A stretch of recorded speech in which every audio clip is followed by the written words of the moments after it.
चलिए हम लोग देखते हैं। देखिए हमने लास्ट टाइम देखा था, थोड़ी देर पहले हम लोगों ने देखा था कि periodic table, modern periodic table किस तरह से रिप्रेजेंट की गई थी और मॉडर्न पीरियोडिक टेबल में कहाँ कहाँ पर कैसे कितने ग्रुप्स होते हैं, उसके बाद कितने पीरियड्स होते हैं, फिर कौन से एलिमेंट्स कहाँ पर रखे होते हैं।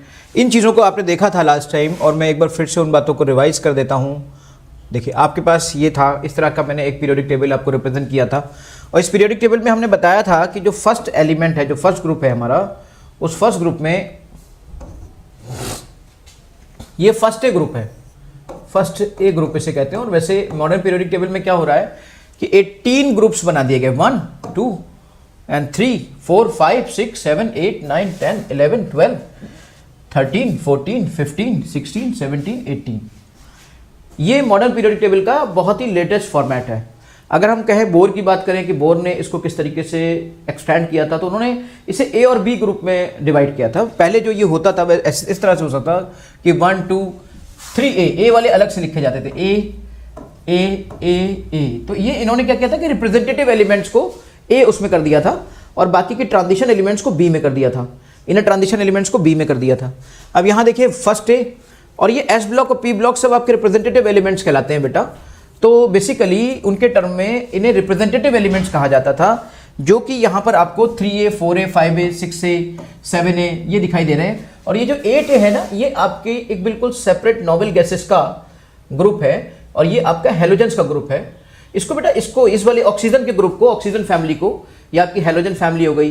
इसके बाद ये वाला जो ग्रुप है 16 नंबर का, ये ऑक्सीजन पहला एलिमेंट है। इस पूरी फैमिली को हम लोगों ने ऑक्सीजन फैमिली के नाम से जाना, ऑक्सीजन फैमिली। ये आपका ऑक्सीजन फैमिली है।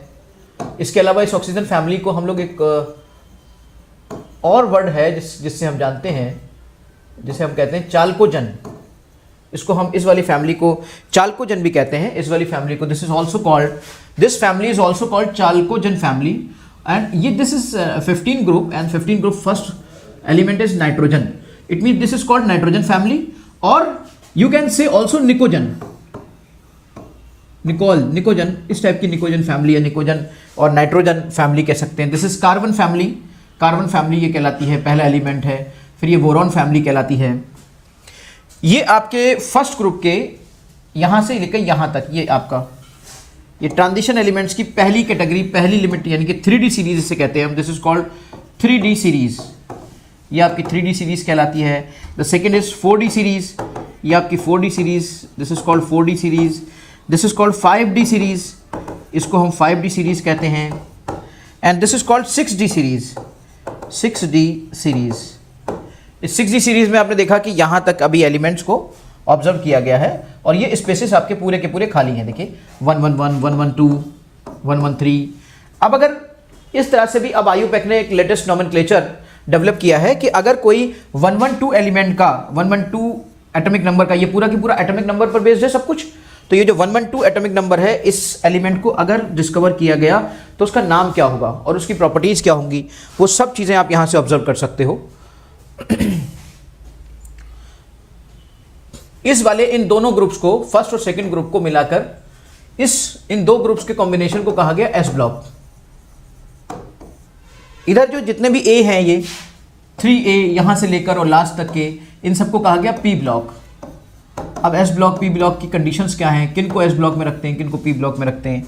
ये वाला जो सेक्शन है, ये सेक्शन आप पूरा देख रहे हैं, ये पूरा सेक्शन है, इस सेक्शन को कहा गया डी ब्लॉक। इसके अंदर यहां आप एक गैप देख रहे होंगे, ये 57 के बाद, ये 57 है, फिर ये आया आपका 72। इट मीन्स यहां पर कितने लोग गायब हैं, यहां पर गायब हैं 58 to 71। और ये 58 to 71 जो यहां पर गायब हैं, ये एक अलग से सीरीज यहां पे नीचे रखी जाती है, जिसे 4F सीरीज भी कहते हैं। 4F सीरीज भी हम कह सकते हैं उसे, एफ ब्लॉक कह सकते हैं उसे, 4F सीरीज कहते हैं, एफ ब्लॉक कहते हैं। या लेंथेनियम के बाद, देखिए La लेंथेनियम है 57, इसके बाद से शुरू होता है 58, तो इसको हम लेंथेनाइट्स भी कहते हैं, लेंथेनाइट्स भी कहते हैं, वी ऑल्सो कॉल्ड लेंथेनाइट्स। इसके बाद देखिएगा आप यहाँ पर 89 के बाद सीधे 104 आता है। इट मीन्स यहाँ पे जो गैप है वो 90 to 103 का है। एंड दिस गैप जो एलिमेंट्स हैं इतने, ये 14 एलिमेंट्स जो यहाँ पर आप देख रहे हैं, ये भी आप देखेगा तो ये भी 14 एलिमेंट्स होंगे ना, 58 एटॉमिक नंबर से 71 एटॉमिक नंबर तक, these are the 14 elements. So these 14 elements are there. Here also 90 to 103 there are 14 elements. और ये 14 elements called 5F series, and these two series is making a block that is called F block. Understand? Let's do another periodic table. ये भी हम already we have discussed like this yellow color representing metals, purple color representing metalloids. Metalloids means representing characteristics of metals and non-metals both, and this green color representing non-metals. Non-metals are there. This is non-metal. Hydrogen is non-metal, and these all are non-metals. These are S block elements and D block elements. Some P block elements are metals like this, and they are metalloids. And these greens are non-metals. Okay. These greens are non-metals. More than 100 पर आप देखिएगा यहाँ पर atomic 112 वाले का UUB नाम रखा गया है. आई टेल यू कि हाउ इट इज़ फॉर्म्ड, कि UUB क्या होता है. एंड देखिए यहाँ पर ये 57 आपका यहाँ पर होगा, और ये चीज़ें मैं आपको डिस्कस कर ही चुका हूँ. We have discuss all these things. In this periodic table, we have already discussed about the properties at this, like I can say, if I represent this is manganese or this is vanadium. So see the vanadium, this is vanadium. Understand? Titanium, like this is titanium. Scandium, this is scandium. I am going to zoom this picture. Lithium देखिए battery के form में है, hydrogen gas के form में है, beryllium green colour के crystal के form में है. तो सोडियम आप जानते हो सॉफ्ट मेटल होता है, कट हो जाता है easily. This sodium is cutting here. Magnesium like sticks in the form of sticks. Potassium is highly explosive, and you are seeing here this is very explosive, and just you are putting some amount of water or drops of water, and there is emission, like energy is emitting, and fire is there. Calcium is very much contributing in for the formation of bones. Manganese, strontium, rubidium, cesium in this format, like golden yellowish. Beryllium, like, so you can see here all the elements having what kind of colors, having what kind of form, in which form they are generally observed. These are the rods of cadmium used in basically nuclear reactors, right?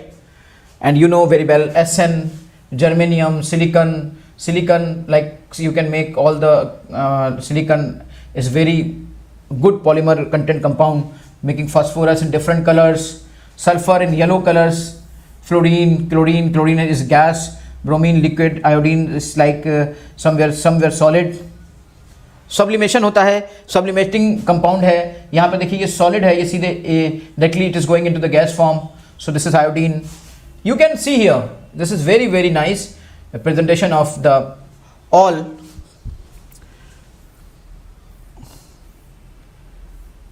Rutherfordium, these are latest elements are there, है ना. ये सब के सब latest elements हैं.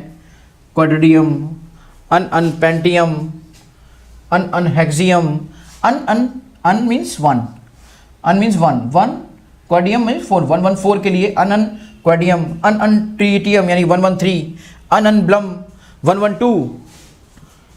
You can also represent in this way. अभी ये IUPAC के नॉमेनक्लेचर को मैं आपको बताऊंगा. ये सब IUPAC नॉमेनक्लेचर है. IUPAC के तरीके से इसके नाम रखे गए हैं. मैं आपको सब बताऊंगा कि वन इसको कैसे हमने यहाँ पर, ये तो नाम हो गए इनकी ऑब्वियसली इनकी प्रॉपर्टीज़ के बेस पे कहाँ से कैसे ये ऑब्जर्व किए गए. लेकिन बाद में ये जो आप देख रहे हैं ना trium, quadium, pentium, hexium, so they are basically based on IUPAC system, IUPAC nomenclature. I'll discuss about this concept or this system of nomenclature. These are the F block elements, है ना, Flamovs, Cerulum, and this is Neodymium, Promethanum, Ceramellum. These are very very nice presentation of the all elements you can see here. Come to the next table. This is the next table. Actually this kind of table is basically representing you ki how these elements are using and what is the use of these elements in the form of use. Generally this periodic table represent their uses, elements uses. Like lithium जो है आपका देखिए, lithium आपका lithium battery इसकी form में, mobile की form में मिलता है। बेरिलियम आपका ये देखिए ये यूज़ हो रहा है रॉकेट में। ये सोडियम है, ये मैग्नीशियम। फिर आप मैंगनीज को देखिए टॉर्च में यूज़ हो रहा है। कोबाल्ट आपका मैग्नेट में यूज़ हो रहा है। निकल, कॉपर देखिए कॉपर वायर हैं, इलेक्ट्रिक दिया गया है, कॉपर का वायर यूज़ हो रहा है। जिंक का आप ये जो शेड आप बना रहे हैं इसमें जिंक यूज़ होता है। गैलियम जो यूज़ होता है, देखिए ये जो कंप्यूटर स्क्रीन है और इसके अंदर कुछ और इलेक्ट्रॉनिक स्पीसीज़ हैं। एल्युमिनियम का ये कंटेनर है आपका। डायमंड की रिंग है, कार्बन की जगह पे दिखाया गया। ये देखिए अब ये कार्बन को दिखाया गया, this is diamond ring. Beryllium आपका बोरॉन के ये फ्लास्क टाइप की चीज़ें दिखाई गई। नाइट्रोजन इस फॉर्म में दिखाया गया। ऑक्सीजन, फ्लोरीन, क्लोरीन को आपने इस फॉर्मेट में लिया कि these all things are which I am going to represent here. Phosphorus, arsenic, antimony, bismuth, oxygen, sulfur, selenium, tellurium, polonium, fluorine, chlorine, bromine, iodine, intestine, helium, neon, argon, krypton, xenon, radon.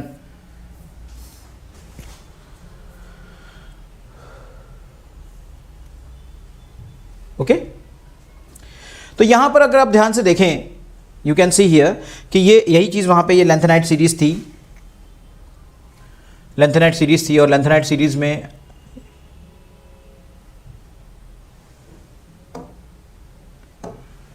You are seeing here lanthanide series. अब lanthanide series में देखिए लैंथेनियम lanthanide series है, तो lanthanide series में आपको यहाँ से शुरू हुआ ये लैंथेनियम, ये इससे शुरू हुआ और वहाँ तक गया, फिर इसके बाद यहाँ से शुरू हुआ फिर वहाँ तक गया। We have discuss all these things. इसके बारे में भी हम जानते हैं कि भाई जो पहला हमारा फर्स्ट पीरियड होगा, फर्स्ट पीरियड के अंदर ये टू एलिमेंट्स आएंगे, हाइड्रोजन और हीलियम। सेकंड पीरियड के अंदर जो पीरियड आपके हॉरिजॉन्टल लाइंस होती हैं वो पीरियड्स होते हैं, उनके अंदर 8 एलिमेंट्स आएंगे टोटल। फिर थर्ड में भी 80 होंगे, थर्ड में भी 80 होंगे। उसके बाद फोर्थ पीरियड होगा, फोर्थ पीरियड में सोडियम आपका ये हो गया, पोटेशियम हो गया, पोटेशियम के बाद 19 से कैल्शियम हो गया, 19 के 20 के बाद 21 स्कैंडियम, टिटेनियम, ये सब आएगा और इस तरीके से वो आपके 18 हो जाएंगे। This is also 18। Fifth period, six period आपका 32 होगा, सेवन्थ पीरियड आपका 19 आएगा। अभी देखिएगा इसमें जो 19 है ना, इसमें भी मैक्सिमम 32 हो सकते हैं। जो सेवन्थ पीरियड होता है उसमें भी आपके 32 हो सकते हैं। There may be maximum 32 elements. It mean this seventh period is incomplete. ये जो आपका सेवन्थ पीरियड है, ये सेवन्थ पीरियड आपका इनकम्प्लीट पीरियड है। This is incomplete because it is only containing 19 elements and the maximum capacity of the seventh period is 32. maximum capacity is 32. ये आपका 32 है बेटा।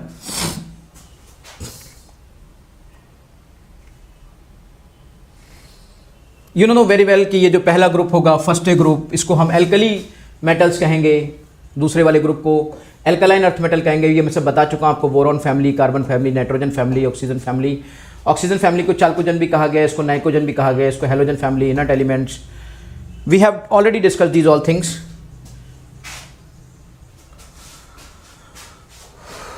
Fourth B group chromium, molybdenum, tungsten.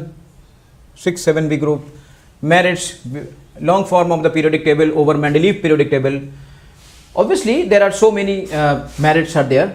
एक बहुत ही systematic way में block wise आपने different चीज़ों को अलग कर दिया। पोजीशन ऑफ आइसोटोप तो खैर अभी भी प्रॉब्लमेटिक बना हुआ है, लेकिन एटलीस्ट आपने ये क्लियर कर दिया कि आइसोटोप्स को एटॉमिक नंबर के बेस पे, because we have to put isotopes, we are going to here just like वहाँ पे क्या होता था, वहाँ मेंडलीव में हमने आइसोटोप्स की पोजीशन क्यों कन्फ्यूजन थी, क्योंकि मेंडलीव एटॉमिक वेट के बेस पर उसको पूरा अरेंज कर रहे थे, जबकि अगर एटॉमिक वेट के बेस पे करेंगे तो उनको डिफरेंट पोजीशन देनी पड़ेगी। लेकिन जो बाद में बोर की टेबल आई, जो मॉडर्न पीरियोडिक टेबल बाद में कहलाई, वो बेसिकली मोजले के कॉन्सेप्ट पे थी, यानी कि जितनी की सारी प्रॉपर्टीज थी they are periodic function of their atomic numbers. और जब एटॉमिक नंबर पे थी तो कॉन्सेप्ट जो कन्फ्यूजन ही खत्म हो गया, क्योंकि जितने भी आइसोटोप्स हैं उनका एटॉमिक नंबर तो एक ही है ना, they all have same atomic number with different atomic masses. Because they have same atomic number it mean they can put at one place, उनको हम उसी प्लेस पर रख सकते हैं। इसके अलावा पोजीशन ऑफ लैंथेनाइट और एक्टिनाइट्स का वहाँ पे क्लियर नहीं था, मिक्स करके रख दिया गया था चीज़ों को मेंडलीव की पीरियोडिक टेबल में। Long form of the periodic table में उसको बिल्कुल सेपरेट पोजीशन दे दी गई, लैंथेनाइट्स और एक्टिनाइट्स को। ठीक है। डिफेक्ट्स की बात करें तो अभी भी ऑब्वियसली कहीं भी कुछ भी होता है तो कुछ उसकी प्रॉपर्टीज होती हैं, कुछ उसकी मेरिट्स होती हैं, तो कुछ उसकी डीमेरिट्स होती हैं। यहाँ पर मैं देखूँ तो डीमेरिट्स के फॉर्म में position of hydrogen still disputable, यानी कि हाइड्रोजन की जो पोजीशन है वो अभी भी डिस्प्यूटेबल है। इसीलिए हाइड्रोजन को कभी कभी बीच में कहीं अलग से दिखा देते हैं, क्योंकि ये फर्स्ट और सेवंथ है में कहीं पे भी रिप्रेजेंट किया जा सकता है ड्यू टू इट्स प्रेजेंट, है ना। एक दूसरी प्रॉब्लम क्या है, हीलियम की प्रॉब्लम है। हीलियम को हमने रखा है 8th ग्रुप में। अब 8th ग्रुप में रखा है तो आउटर मोस्ट शेल में 8 इलेक्ट्रॉन्स थे, बाकी के सबके। अगर आप हीलियम के अलावा बात करें, helium, neon, argon, krypton, xenon, radon, सिर्फ इसकी आउटर मोस्ट शेल में there are only 2 electrons, but except this helium all these having valence electrons equal to 8। In सब में वैलेंस इलेक्ट्रॉन 8 है। तो when they are having valence electron 8, in सब में ही वैलेंस इलेक्ट्रॉन 8 हैं, these are the valence electron. Helium is an inert gas but its configuration is different from that of other inert elements, है ना बेटा। देखिएगा हीलियम के 2 हैं अभी भी, जबकि वो रखा गया है 8th ग्रुप में, तो प्रॉपर्टीज की बेस पे रख दिया गया है। अगर हम देखें उसका प्रॉपर इलेक्ट्रॉनिक कॉन्फ़िगरेशन और उसमें कहाँ पर उसकी पोजीशन होनी चाहिए, तो वो एग्जैक्ट पोजीशन नहीं है। Still it is confusing. Lanthanide actinide series को पीरियोडिक टेबल के अंदर जैसे एडजस्ट करना चाहिए था, उस तरह से अभी भी पीरियोडिक टेबल के बाहर वो प्लेसेस रखे गए हैं। तो लैंथेनाइट एक्टिनाइट सीरीज को अभी how they are merged in periodic table, exactly जो ब्लॉक सिस्टम है पूरा वो एक में है उससे, लेकिन उनको अलग रखा गया है। तो वो कैसे उसमें एडजस्ट होते हैं वो भी अभी तक नहीं हो पाया है। तो ऑल्दो कि मॉडर्न पीरियोडिक टेबल ने हर सवाल का जवाब मैक्सिमम दे दिया है, लेकिन कुछ सवाल तो हमेशा अधूरे रहते हैं। आज तक साइंस इसी का नाम है कि ज़िंदगी में हमेशा सवाल कुछ ना कुछ अधूरे रह जाएं, और साइंस तो ऐसी चीज़ है कि जिसमें सवाल अधूरे रह ही जाएंगे।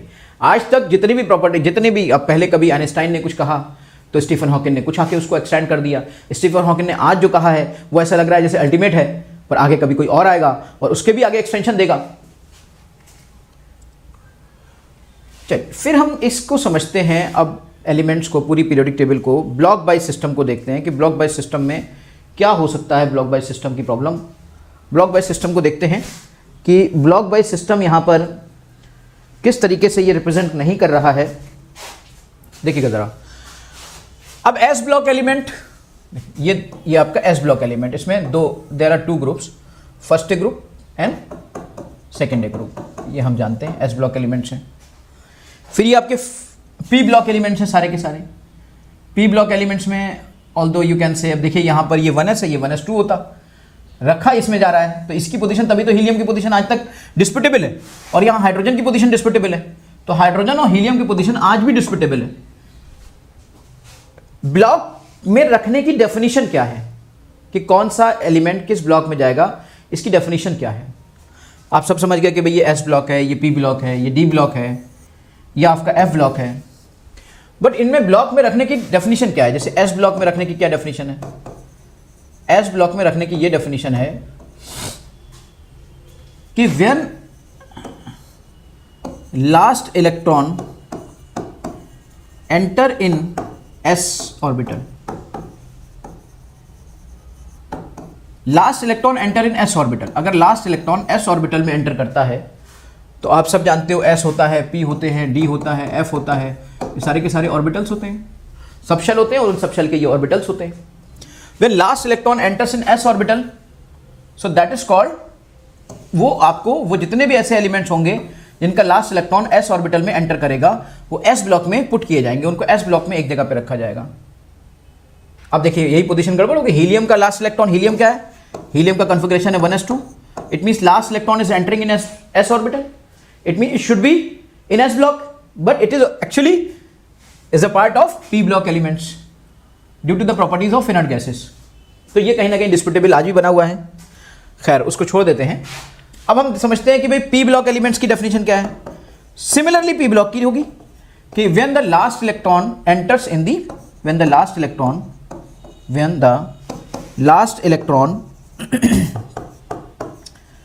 Enter in the p orbital, if last electron enter in the p orbital, so it will be a part of p block elements.